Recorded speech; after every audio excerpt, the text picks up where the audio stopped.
Story time while I sit in Houston traffic. So yesterday I was out walking with my husband and I was just trying to take my own advice of resetting and taking a walk out in nature and being one with nature. And I like nature, but I don't like the inhabitants of nature.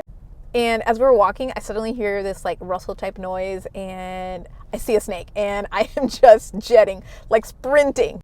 And so I am full on fight or flight. And then I think 30 seconds later, I realize where's my husband? Like he's not even with me. And then I see him and he's just walking slowly, just strolling leisurely. And so finally when he approaches me, he's like, "Why did you run screaming snake?" So he's like, "That was not a snake. That thing that you thought was a snake was like a rope, and the noise you heard was like a squirrel going up a tree."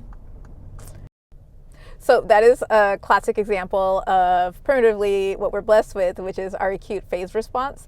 And that allows us to be protected against things that are dangerous. However, chronically, if you're feeling stressed and you're just chronically having this like fight or flight response, it is bad for our bodies. But what I teach my patients is that if you're always feeling anxious and you're on that chronic like fight or flight response, is one of the techniques is finding your breath. So what that breath does, it gives you like a pause, and a pause to kind of like notice like, hey, that is a rope, that is not a snake. We don't need to go all on force.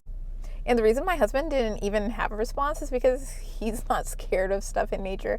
And I was already on like a hyper anxious like mode because I'm like, oh my gosh, we are in a trail and I am on the watch out for snakes.